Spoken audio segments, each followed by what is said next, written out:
안녕하세요, 윌리엄입니다. 저번 영상에 헌능이 흉기라고 했는데 오늘은 현능이 왜 흉기인지와 진열의 위치에 대해 말씀드리겠습니다. 일반적으로 시렬이라고 하는 것은 진열 근처를 소점하여 정확하게 점열이 이루어지지 않는 경우를 말하는데, 태종과 원경왕후가 잠들어 있는 헌능은 시렬이라는 표현조차 하기 어려운 자리입니다. 제가 이렇게 말씀드리는 이유는 능선 중간에서 생기가 방향을 틀어 애당초 이곳으로 내려오지 않았기 때문입니다. 즉 생기가 전혀 없는 자리에 능을 조성하였습니다. 그뿐만 아니라 감, 이, 진, 태방에 인기가 상충하여 해당 방위에 끔찍한 살기가 작용하고 있습니다. 그리고 진태방에서 작용하는 인기상충은 오늘의 주제입니다. 그렇다면 이 능선에서 진열은 어디일까요? 먼저 지도를 보시면 대모산 정상에서 내려온 능선 끝자락에 헌능이 조성되었다는 것을 알 수 있습니다. 그리고 구룡산에서 내려온 기운이 대모산 정상에서 분기하였기 때문에 인기는 우선입니다. 보시는 이미지가 대모산 정상입니다. 지금부터는 능선을 밟아 내려가면서 이야기를 이어가겠습니다. 역사적 근거로 추론을 하면 원경왕후가 1420년, 태종이 1422년에 승하하고 20년 후 1441년 신유생 닭띠인 단종이 진태방에서 작용하는 인기상충의 영향을 받고 태어났습니다. 그래서인지 참으로 운도 없었습니다. 태어나자마자 어머니 현덕왕후가 죽고 12살에 아버지인 문종이 젊은 나이에 세상을 떠났습니다. 한마디로 천의 고아가 되었습니다. 그 기회를 놓치지 않고 수양대군은 적통인 단종의 왕인을 찬탈한 것도 부족하여 나중에는 죽이기까지 했습니다. 아무리 권력이 탐난다고 해도 숙부가 16세의 어린 조카를 죽이고 왕이 되었다는 것은 인간이 할 짓은 아닙니다. 남도 아니고 친조카가 아닙니까? 혹자는 김종서와 황보인이 임금의 고유 권한인 인사권을 쥐고 흔들었기 때문에 수양대군이 역심을 품었다고 하지만 그것은 핑계에 불과합니다.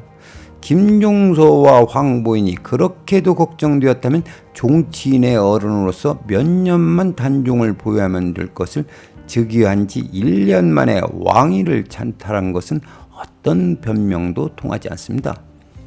역사에 만약은 없습니다. 그러나 풍수지를 연구하는 사람으로서 단종이 처참하게 죽고 또 형이 동생을 죽이는 골육상제안이 왜 일어났는지 풍수적 관점에서 이야기해 보겠습니다. 단종이 왕위를 빼앗긴 것도 모자라 어린 나이에 죽을 수밖에 없었던 것은 태종 이방원이 저지른 두 가지 업보 때문입니다. 첫째는 태종이 살아생전 상지관 이양달의 도움으로 자신이 직접 최악의 흉진 헌능을 소점했고, 그 영향으로 증손자 단종이 태어났습니다. 태종 이방원은 풍수지리에 관심이 많고 또 아는 것도 많았지만 결국 반풍수 집안 망치는 꼴이 되고 말았습니다. 그래서 애꿎은 증손자만 비운의 왕으로 기록되었습니다. 이 또한 자신이 결정했으니 누구를 원망하겠습니까? 다음으로 두 번째 업보는 권력이라면 누구라도 죽일 수 있는 태종 이방원의 피가 수양대군에게 그대로 대물림이 되었습니다.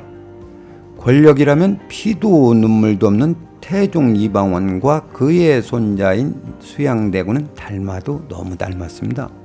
수양대군은 명분이 약한 쿠데타를 일으키면서 동생 안평대군을 죽이고 또 조카 단종까지 죽이는 패륜을 저질렀습니다.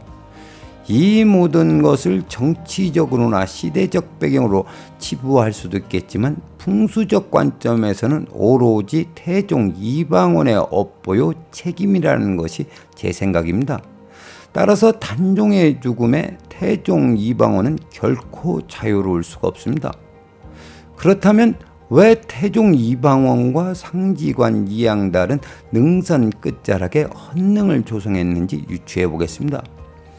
대모산에서 내려온 능선은 튼실할 뿐만 아니라 이리저리 방향을 틀며 전진하기 때문에 내륙의 변화가 뚜렷하고 분명합니다. 그러나 이 능선에는 크고 작은 바위가 많습니다. 바위가 보인다면 안반을 연상할 수 있고, 그래서 안반이 없는 능선 끝자락에 태종의 수릉을 조성하였다고 보입니다. 만약 바위가 널브러져 있는 곳에 소점을 했다면 많은 대소신료는 갖가지 풍수 논리를 들여대며 거기는 아니옵니다 라고 반대할 것이 뻔하니 점열의 부담을 줄이는 동시에 모든 사람이 수긍할 수 있는 자리를 소점했다고 유추할 수 있습니다. 그러나 그들이 간과한 것이 있는데 그것은 안반에도 혈을 맺는다는 사실입니다. 일반적으로 바위와 바위 사이에 혈이 맺힌 것을 석중혈이라고 하는데, 진정한 석중혈은 생기의 기적작용으로 안반이 완전하게 박환되어 혈을 맺는 경우입니다.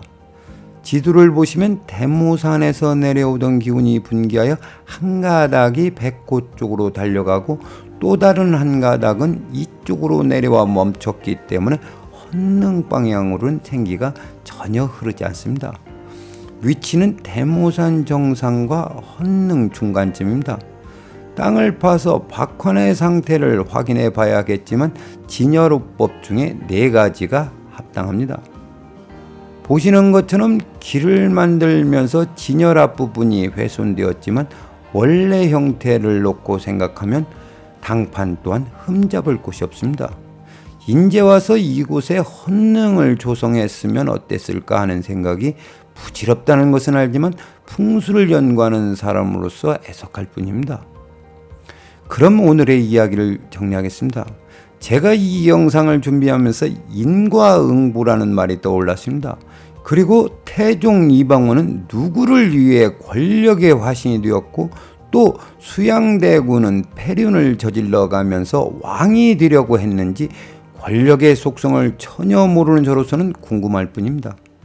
역사는 수양대군에 대해 부친인 세종의 위협을 계승한 치적군주라고 포장을 하지만 단종이 종친과 신하의 도움으로 몇 년만 더 성장했다면 세종대왕과 같은 성군이 될 수 있다는 생각은 왜 않는지 모르겠습니다.